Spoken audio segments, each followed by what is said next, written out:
پہلی بارش ہے۔ اس بارش سے کوئی 20-25 سال سے اس کا نام سنتے ہوئے بھی ہمیں نفرت ہوتی ہے۔ اس سے پہلے تو خدا ہمیں امن لے کر آئے، جو 20-25 سال سے میرے خیال سے ادھر بیٹھے ہوئے سارے جتنے بھی ممبرز ہیں، ان سب کو پتہ ہے کہ یہ حالات جب ٹھیک ہوں گے ہم محفوظ ہوں گے اور ہم سیاست بھی کر پائیں گے اور ہم اپنے گھروں پہ بھی جا پائیں گے۔ جو آپ نے بات کی، میں بذات خود سی ایم صاحب سے یہ بات کر چکا ہوں اور ان کی اس پہ رپلائی بھی آ چکی ہے، بڑی معقول رپلائی ہے، آپ کے لوگوں سے مل بھی چکے ہیں۔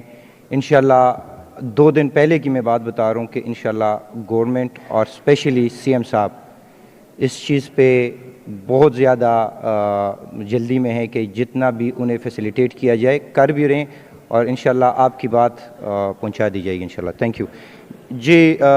ڈاکٹر امجد صاحب پلیز، ایم پی اے صاحب۔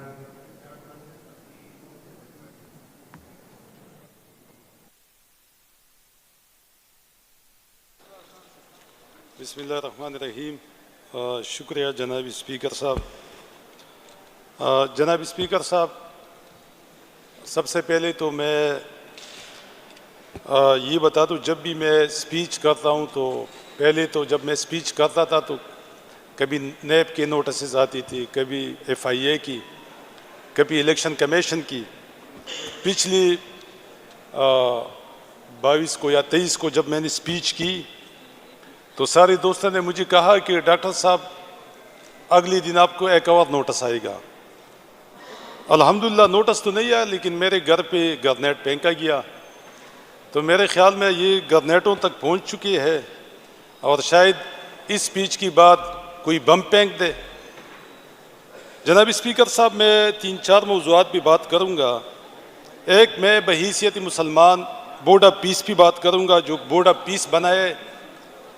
دوسرا، میں جناب اسپیکر صاحب جو میرا لیڈر ہے اور میں جس پارٹی کا رکن ہوں بحیثیت ورکر، اپنی لیڈر کی قید کے بارے میں بات کروں گا اور ان کے ساتھ جو ناروا سلوک ہوتا ہے اس پہ بات کروں گا۔ تیسرا سر، میں پچھلے سیشن میں جو ہمارے اپوزیشن لیڈر نے منو کے حساب سے جھوٹ بولا تھا اور انہوں نے جو فگر کو غلط بتایا تھا اس پہ بھی تھوڑی سی بات کروں گا۔ جناب اسپیکر صاحب، سب سے پہلے تو میں غزہ پہ بات کروں گا، اور جس طرح سب مسلمانوں کو پتہ ہے اور اس پہ ہمارے نبی صلی اللہ علیہ وآلہ وسلم کی احادیث بھی موجود ہے کہ اسرائیل کبھی بھی مسلمان کا دوست نہیں ہو سکتا۔ یہ جو حالیہ بورڈ آف پیس بنا ہے اور جس میں پاکستان کی شمولیت، جو پاکستان نے اس میں شمولیت اختیار کی ہے، بجائے اس کی کہ اس میں چین، فرانس، جرمنی، اسپین اور بہت سے بڑی بڑی ملکوں نے اس میں شمولیت اختیار نہیں کی۔ جناب اسپیکر صاحب، جس طرح ہم سب مسلمان ہیں اور غزہ میں، فلسطین میں اسرائیل مسلمانوں کے خلاف، وہاں کی بچوں، وہاں کی عورتوں، وہاں کی بوڑھوں، وہاں کی جوانوں کے خلاف جو طاقت کا استعمال کر رہا ہے پچھلی کئی دہائیوں سے، اور وہ اس میں ناکام ہے۔ لیکن آج ہماری وفاقی حکومت اور ہماری افواج پاکستان کی طرف سے اس میں شمولیت بورڈ آف پیس میں، تو اس میں تو انہوں نے جو میرے خیال میں ابھی ایک سٹیٹمنٹ بھی امریکن ایک سفارتکار کی موجود ہے، مارکو روبیو ہے یا کیا نام ہے، جس کا سٹیٹمنٹ میرے پاس موبائل میں موجود ہے، کہ بورڈ آف پیس میں پاکستان نے خود ہمیں کہا تھا کہ ہم اس میں شامل ہونا چاہتے ہیں اور ہم آپ کی مدد کریں گے۔ غزہ میں جو حماس ہے ان کو ڈی ویپنائز کرنے میں اور ان کو غیر مسلح کرنے میں ہم آپ کی مدد اس میں کریں گے۔ تو یہ ان کی سٹیٹمنٹ میں جو میں نے دہرایا ہے، تو کتنی شرم کی بات ہے بحیثیت ایک مسلمان کہ ہم اپنی مسلمانوں کے خلاف، جو وہاں پہ بیچارے نہتے ہیں، جو وہاں پہ ان کے پاس کچھ ہے ہی نہیں، صرف ایمان کا جذبہ ہے، اسی سے وہ لڑتے ہیں اور اسی سے وہ اپنے آپ کو پروٹیکٹ بھی کرتی ہے، لیکن اگر ہماری فوج وہاں پہ جاتی ہے اور ان کو وہاں پہ وہ ڈی ویپنائز کرتی ہے یا ان کے خلاف کارروائی کرتی ہے، تو یہ تو میرے خیال میں شرعی طور پہ ہم ایک بہت بڑی یعنی جرم عظیم میں شریک ہو رہی ہے۔ جناب اسپیکر صاحب، قائد اعظم رحمۃ اللہ علیہ نے علی اعلان کہا تھا کہ ہم اسرائیل کو کبھی بھی تسلیم نہیں کریں گے۔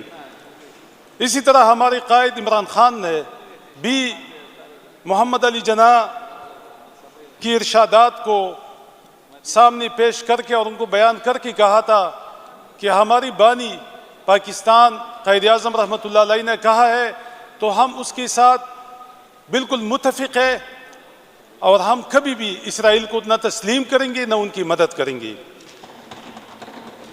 جناب اسپیکر صاحب، جب رجیم چینج ہوا تو اس میں 4-5 باتیں تھیں۔ پہلے خان صاحب کو ہٹانا تھا، اس کے بعد اس نے اپنے ایجنڈے کو جو طاغوتی طاقتیں ہیں جو مسلمانوں کے خلاف ہے، وہ پاکستان کے خلاف نہیں ہے، جو ساری امت مسلمہ کے خلاف ہے، جن کو ہم طاغوتی شیطانی طاقتیں کہتے ہیں، تو ان کا یہ ایجنڈا تھا۔ وہ اس طرح کے لوگوں کو لے کے آ رہی تھی تاکہ وہ اپنے ایجنڈے میں کامیاب ہو جائے۔ پہلے آپ کو پتہ ہے کہ انہوں نے یہی کہا، یہ جو بورڈ آف پیس میں شامل ہو گئی۔ اس کے بعد ان کا جو اگلا ایجنڈا ہے وہ ہماری پاکستان کا ایٹمی پروگرام ہے، اس کو ٹارگٹ کروانا ہے، اس کو رول بیک کروانا ہے، یہ ان کا آخری ڈیمانڈ ہے۔ اور یہ میرے خیال میں ہمارے خان صاحب نے جب وہ رجیم چینج کے ذریعے وہ وزارت عظمیٰ سے ہٹائی گئی زبردستی، تو انہوں نے کہا تھا کہ وہ ساری باتیں مانیں گی جو یہ مجھ سے نہیں کروا سکتی، لیکن تب بھی ہماری کچھ مذہبی جماعتیں ان کے خلاف کہ یہ اسرائیل کا ایجنٹ ہے۔ ابھی کسی بھی مذہبی جماعت کی طرف سے کوئی سٹیٹمنٹ نہیں آتا کہ ہم حماس جو مسلمان ہے، جو نہتی ہے، جو وہاں اپنی آزادی کی جنگ لڑ رہی ہے، ان کے خلاف ان کی کوئی بیان نہیں آتی کہ کیوں ہم بورڈ آف پیس میں شامل ہو رہی ہے۔ جناب اسپیکر صاحب، یہ ہمارے مسلمانوں کے لیے اور ہمارے پاکستانیوں کے لیے ایک بہت بڑا دھچکا ہے، اور ہماری جو اسلامی شعار ہے ان کے لیے بہت بڑا دھچکا ہے۔ تو ہم اس کی شدید الفاظ میں مذمت کرتے ہیں، اور جو لوگ اس سازش میں، اس گناہ میں یعنی گناہ کبیرہ میں شامل ہے، آپ دیکھیں گے کہ اللہ تعالیٰ ان کا کیا حشر کریں گے۔ اللہ تعالیٰ تو قرآن میں فرماتا ہے کل نفس ذائقۃ الموت، ہر بشر کو موت کا مزہ چکھنا ہے۔ ان لوگوں نے بھی موت کا مزہ چکھنا ہے، ان لوگوں نے بھی محشر کی میدان میں جانا ہے اللہ کے سامنے، انہوں نے بھی قبر میں سوال جواب کا سامنا کرنا ہے۔ تو کس طرح کریں گے کہ ایک مسلمانوں کے خلاف یہ اس طرح بڑا فیصلہ انہوں نے کیا؟ تو میرے خیال میں اپنی ذاتی مفادات کے لیے کیا، اپنی اقتدار کو دوام اور اپنے اقتدار کو طوالت کے لیے کرنا پڑا۔ لیکن یہ یاد رکھیں کہ جو اللہ کا حکم ہے کہ ہر زندہ سرو نے اللہ کے پاس جانا ہے، اس نے موت کا مزہ چکھنا ہے، تو ان لوگوں نے بھی چکھنا ہے، اور انشاءاللہ اس کا اثر ساری دنیا دیکھ لیں گی، سارے مسلمان دیکھ لیں گی۔ جناب اسپیکر صاحب، دوسری بات جو میرے لیڈر عمران خان کے ساتھ ایک وہ ناجائز کیسز میں قید میں ہے، اور سب کو پتہ ہے کہ ان کی کیسز کیا ہے، یعنی کسی کے پاس کوئی ٹوس ان کے خلاف کچھ ہے ہی نہیں۔ لیکن اس سے زیادہ جو تشویشناک بات ہے، جو پچھلے ہفتے ان کا ایک ہاسپٹل میں فیمز میں وہاں بھی ایک پروسیجر ہوا۔ پہلے یہ وزراء نہیں مان رہی تھی، کہہ رہی تھی کہ جھوٹ ہے وفاقی وزراء، پھر جب وہ بات سامنے آ گئی تو پھر انہوں نے مانا کہ ہاں ایک چھوٹی سی پروسیجر ہو گئی ہے۔ تو جناب اسپیکر صاحب، یہ کتنی تشویشناک بات ہے، اور ہماری جو قیدی ہے ان کے جو فنڈامنٹل رائٹس ہے، جو ہیومن رائٹس کی تنظیمیں ہے کہ ایک قیدی کو ہفتے میں لازمی ان کی فیملی کے ساتھ، ان کی وکلا کے ساتھ یا ان کی فرینڈز کے ساتھ ملنا بالکل ان کا حق بنتا ہے۔ لیکن یہ پچھلی 2-3 مہینے سے کوئی ملاقات ان کی نہیں کروا رہی۔ تو جناب اسپیکر صاحب، یہ ایک بہت بڑی زیادتی ہے جو ان کی فنڈامنٹل رائٹس ہے، ان کی خلاف ورزی ہے۔ جناب اسپیکر صاحب، ان کی بہنیں روزانہ وہاں پہ بیٹھتی ہے، ہم بھی ساتھ چلی جاتی ہے. ہم کہتے ہیں بہنوں کی ملاقات کرواؤ. تو کیا مطلب ہے کہ اگر وہ بہنوں کے ساتھ ان کی ملاقات ہو جاتی ہے تو کیا کوئی پاکستان میں ایٹم بم گرے گا؟ کیا پاکستان تباہ ہو جائے گا؟ کیا ہوگا؟ ملاقات کر لیں گی، واپس آئیں گی، ان کی صحت کے بارے میں وہ لوگوں کو بتائیں گی کہ وہ ٹھیک ہے، ان کی کروڑوں کی ان کی مرید ہے یہاں پاکستان میں، جو ان کی ووٹر ہے، جو ان کی سپورٹر ہے، وہ کروڑوں کی تعداد میں ہے، تو ان کو تسلی ہو جائیں گی. تو جناب اسپیکر صاحب وہ بھی یہ حق تلفی کروا رہی ہے، اور پھر ان کی اوپر رات 11 بجے کے بعد پانی پھینکنا، ان کو کھینچنا، ان کو ہاتھ پاؤں سے پکڑ کے ان کو پریزن وین میں ڈالنا، یہ کہاں کا انصاف ہے؟ یہ کیا سبق دے رہی ہے؟ یہ کیا تاثر دے رہی ہے پوری دنیا میں کہ ہم ایک قیدی کے ساتھ کیا کروا رہی ہے؟ تو جناب اسپیکر صاحب اس پہ بھی ہماری بہت بڑی تشویش ہے، اور ہمیں سپریم کورٹ سے جو عملاً اس میں آپ کو پتہ ہے کہ کیا ہوا ہے 27ویں ترمیم کی بات، 26ویں ترمیم کی بات، 27ویں ترمیم کی بات، اور یہ ساری پارٹیاں جو پاکستان تحریک انصاف کے خلاف ہے وفاق میں بیٹھے، یہ اس جرم میں شریک ہے، اور انشاءاللہ اس جرم کی ان سب کو پتہ چلے گا کہ ہم نے یہ جو 26 اور 27ویں ترمیم کی ہے یہ ان کے گلوں میں پندہ انشاءاللہ پندہ بنے گا، اور یہ بھی خود مکافاتی عمل کی دور سے گزرے گی انشاءاللہ. جناب اسپیکر صاحب، اس کے علاوہ میں بحیثیتی پاکستانی بلوچستان میں جو کل ہوا اس پہ بھی بات کروں گا. جناب اسپیکر صاحب، جب کے پی میں کچھ اس طرح کی ہوتے ہیں تو ذمہ دار پھر سی ایم ہوتا ہے، ذمہ دار پھر صوبائی حکومت ہوتا ہے، اور کہتے ہیں کہ یہ حکومت نااہل ہے. لیکن آج میں پوچھنا چاہتا ہوں کہ بلوچستان میں جو کچھ ہوا، 16 مقامات پہ بی ایل اے کی لوگوں نے، دہشت گردوں نے حملہ کیا، 12 ڈسٹرکٹ کو انہوں نے اپنی کنٹرول میں لیا، وہاں پہ بینکوں کو انہوں نے اڑایا، وہاں پہ ایک نوشکی کے ڈی سی کو انہوں نے یرغمال بنایا. اس کے علاوہ جناب اسپیکر صاحب، وہاں پہ جو کارروائیاں بی ایل اے نے ایک ہی دن میں کروائی، اور وہاں پہ لوگوں کو اغوا کیا، اور وہاں پہ ہمارے سیکیورٹی فورسز کے لوگوں کو شہید کیا، وہاں پہ سویلین کو شہید کیا، تو کیا یہ وفاقی حکومت جو کہتے تھے محسن نقوی کی یہ جو بی ایل اے کے لوگ ہیں یہ ایک ایس ایچ او کی مار ہے، تو اب وہ ایس ایچ او کہاں گیا؟ کیونکہ وہاں پہ تو ڈی ایس پی کو بھی اغوا کیا گیا. تو جب اس ڈی ایس پی کو اغوا کر رہی تھی تو وہ ایس ایچ او کہاں تھا؟ جناب اسپیکر صاحب، اسی طرح ہمارے درجنوں سیکیورٹی فورسز کے لوگ شہید ہو گئی، ہماری سویلین شہید ہو گئی، اور یہ ایک جھوٹا بیانیہ چلا رہی ہے کہ ہم نے اتنی دہشت گردوں کو مارا ہے. تو کیا پاکستان کی سیکیورٹی فورسز اسی میں لگی ہے کہ ہم نے 50 مارے اور ہماری 10 مر گئی ہے، شہید ہو گئی ہے؟ تو میرے خیال میں یہ جو کمپیریزن کرواتے ہیں اور یہ ایک جھوٹا بیانیہ یہ تاثر دے رہی ہے، یہ تو سراسر ہماری افواج پاکستان کے خلاف ایک سازش ہے، ہماری سیکیورٹی فورسز کے خلاف ایک سازش ہے. میرا ایک سیکیورٹی فورسز کا اگر وہ فوج میں چلا جاتا ہے تو اس پہ کروڑوں کا خرچ آتا ہے، اس کا نعم البدل نہیں ہے کہ وہ 50 دہشت گردوں کے مقابلے میں اگر ہمارا ایک بھی سیکیورٹی فورس کا بندہ شہید ہوتا ہے تو وہ اس ملک کے لیے لڑتا ہے اور شہید ہوتا ہے. لیکن ہماری غلط پالیسیاں، ہمارے وہ پالیسیاں جس میں ہم نے باقاعدہ طور پہ سیکیورٹی فورسز جو میں بار بار کہتا ہوں کہ ہمارے D G S P R صاحب آتے ہیں، پریس کانفرنس کرتے ہیں، ایک پارٹی کے خلاف، ایک لیڈر کے خلاف ان کو ٹارگٹ کرواتے ہیں، ایک صوبے کو ٹارگٹ کرواتے ہیں، تو احساسی محرومیاں بڑھتی ہے، لوگوں میں نفرت پھیل جاتا ہے. کل آپ نے دیکھا کہ کوٹہ میں اور بلوچستان میں وہی بی ایل اے کے لوگ بھی آزادانہ گھوم رہے ہیں اور عوام بھی ریلیکس ہے، عوام کو ان سے کوئی تکلیف نہیں ہے. تو یہ کیا تاثر جا رہا ہے؟ یہ پاکستانیوں میں کون سا تاثر جا رہا ہے؟ اس میں سوچنے کی بات ہے، اس میں ہمارے سیکیورٹی فورسز کو بیٹھنا چاہیے اور اس کو دیکھو. سب سے جو بڑی چیز ہوتی ہے وہ دل سے نفرت ہوتی ہے. جب آپ نفرت کرتے ہیں تو وہ سب سے خطرناک چیز ہوتی ہے. تو جناب اسپیکر صاحب، جو یہاں ہمارے ساتھ سلوک ہوتا ہے، یعنی یہ جو کہہ رہی تھی کہ یا ہماری فیلڈ مارشل صاحب کی ایک سٹیٹمنٹ چلتی ہے ٹی وی چینلوں پہ کہ یہ 1400 لوگ ہیں، کیا یہ بلوچستان کو اغوا کر لیں گے یا بلوچستان کو ٹیک اوور کریں گے؟ تو ہم یہی کہتے ہیں کہ اس طرح کی لوگوں کا قلق خم ہونا چاہیے. لیکن کس طرح ہماری سیکیورٹی فیلئر یہ نہیں ہے کہ اتنا بڑا منصوبہ بنتا ہے اور 16 جگہوں پہ وہ آتے ہیں اور دندناتی پھرتے ہیں اور وہ راکٹ لانچر چلاتے ہیں اور لوگوں کو بھی شہید کرواتے ہیں اور ہمارے سیکیورٹی فورسز کو بھی شہید کرواتے ہیں. تو ہماری سیکیورٹی ایجنسیاں کہاں تھی اس وقت؟ ہمارے قاسم سوری صاحب امریکہ میں بیٹھے ہیں, کیا وہ ان کے گھر پہ پہرے دے رہی تھی؟ کیا وہ ہمارے اور لوگوں کے اوپر؟ ہم تو یہی کہتے کہ خدا کے لیے اس کو چھوڑو, یہ پولیٹیکل لوگوں کو چھوڑو. پولیٹیکل لوگ یہ کبھی دہشت گرد نہیں ہو سکتی. ان کا ایک مائنڈ سیٹ اپ ہوتا ہے, وہ اس ملک سے مخلص ہوتے ہیں, وہ محب وطن ہوتے ہیں.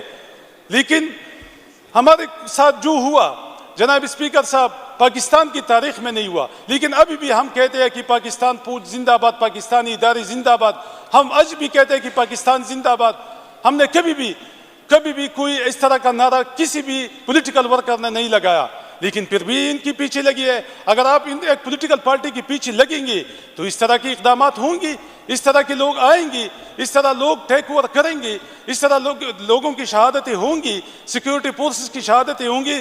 تو یہی میرا عرض ہے کہ خدا کے لیے اپنے کام پہ توجہ دو, اپنے بارڈر سنبھالو اور اس پہ توجہ دو تاکہ کوئی ملک دشمن عناصر جو ہے وہ آپ ان کو پاکستان میں کسی بھی کارروائی کے لیے وہ جوگا نہ ہو سکے, وہ کر ہی نہیں سکے.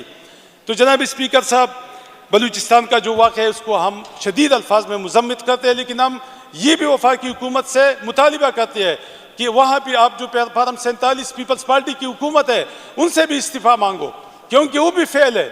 ان کے ایک دن میں 16 حملے اور درجنوں نہیں سینکڑوں لوگ شہید ہو گئی. تو آج وہ کہ اس کو پروٹیکٹ کر رہی ہے, کہہ رہی ہے کہ نہیں اس نے اچھا مقابلہ کیا, کیونکہ ہمارے تھوڑے لوگ شہید ہو گئے اور ان کی زیادہ لوگ مر گئی. تو یہ مطلب ہے, یہ کمپیریزن والا چیز نہیں چلے گا. قوم اویئر ہے, قوم کو سب کچھ پتہ ہے کہ کیا ہو رہا ہے.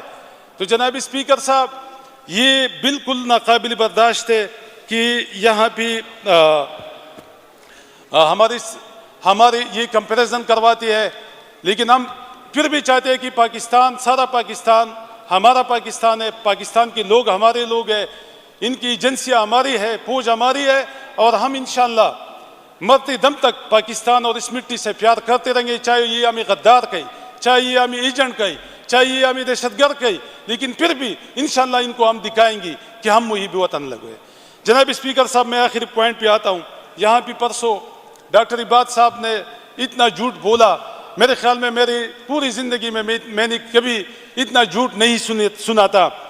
تو اس کا مطلب یہ ہے کہ یہ جو فگر بتا رہی تھی جناب اسپیکر صاحب کہ کے پی میں یہ ہے, وہ کہہ رہا تھا کہ ایک سکول نہیں بنا. میں نے اس کو کہا کہ میں آپ کو اپنی گاڑی میں آپ کو انگلی سے پکڑ کے اپنے حلقے میں لے کے جاتا ہوں, وہاں بھی میں آپ کو 42 سکول میل فیمیل جو نئی بنی ہے, جو نیو اسٹیبلش ہے, میں آپ کو دکھاؤں گا. یہ کہہ رہا ہے کہ کوئی ہاسپٹل نہیں بنا, میں اپنی سوات میں اس کو 4 یونیورسٹیاں اور اس طرح کی ایک فیڈز اسپتال جو انشاءاللہ 1-2 مہینے میں وہاں پہ اس کی لانچنگ ہوگی, جو حمید کے حلقے میں ہے اور مراد سعید صاحب نے اس کو اسٹیبلش کیا تھا. اس کے علاوہ جناب اسپیکر صاحب تھوڑی سی ٹائم دے دے, میرے حلقے میں پیراپلیجک اسپتال جو پوری صوبے کا واحد اسپتال ہے وہ بن رہا ہے الحمدللہ. 100 کنال زمین میں نے اس کو دی ہے اور وہاں پہ بن رہا ہے. 4 یونیورسٹیاں وہاں پہ میری حکومت میں بنی ہے. وہ جو کہہ رہا تھا کہ کوئی سکول نہیں, کوئی یونیورسٹی, تو آپ جھوٹ بولیں گے تو لوگ اس پہ, تو یہ مطلب ہے کہ اچھا ایک گریویٹی اسکیم جو فضل حکیم کے حلقے میں 29 ارب روپے کی اسکیم وہاں پہ ابھی تقریباً کمپلیٹ ہونے والی ہے. تو یہ جھوٹ لوگ مانیں گے. یہ پی ٹی آئی کے لوگ کیوں ووٹ دیتے ہیں؟ وہ تو اس لیے دیتے ہیں کہ گراؤنڈ پہ لوگ دیکھتے ہیں کہ یہ ان کی جھوٹ کو بھی دیکھتے ہیں اور گراؤنڈ پہ ترقی کو دیکھتے ہیں, تو اس لیے جو ہے لوگ ووٹ دیتے ہیں. اور یہ کیا کیا ہے, اور یہ اپنی کمنٹس دیکھ لیں. اس نے شانگلہ کو 25 سال سے اس نے پسماندہ رکھا ہوا ہے, تو اس کا مطلب یہ ہے کہ یہ سارا خیبر پختونخوا پسماندہ ہوگا. ہم مانتے ہیں کہ 25 سال سے شانگلہ میں کوئی کام نہیں ہوا, شانگلہ میں موبائل ٹاورز نہیں ہے, شانگلہ کی کوئی سڑک پکی نہیں ہے, شانگلہ میں بجلی نہیں ہے, شانگلہ میں کوئی سہولت نہیں ہے.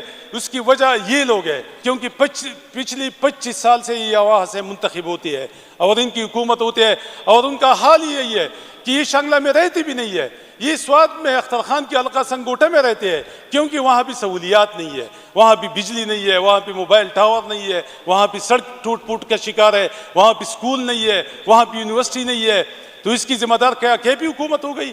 تو یہ تو شانگلہ کے لوگ اگر نہیں بولتے، ہم تو بولیں گے کہ آپ لوگوں نے 25 سال سے شانگلہ کو آپ لوگوں نے پسماندہ رکھا ہوا ہے اور قصداً عمدن رکھا ہوا ہے، کیونکہ الیکشن میں آپ جاتے ہو، پائپ کی بنڈل تقسیم کرتے ہو، آٹے کی بوری تقسیم کر لیتے ہو، اور اس طرح جو ہے نا ٹین کی جو گھی کی ٹین ہے وہ تقسیم کر لیتے ہو اور ووٹ لیتے ہو، اور پھر بھی آپ جیت نہیں سکتے، فارم 47 کے ذریعے پھر آپ کو جتایا جاتا ہے۔ تو جناب اسپیکر صاحب، اس کو میں شدید الفاظ میں مذمت کرتا ہوں، اس کو چیلنج کرتا ہوں، چیلنج اس فلور پہ کرتا ہوں کہ آؤ کہ میں آپ کو سوات میں جس میں آپ رہتے ہیں، اگر اس میں ترقی نہ ہوتی تو آپ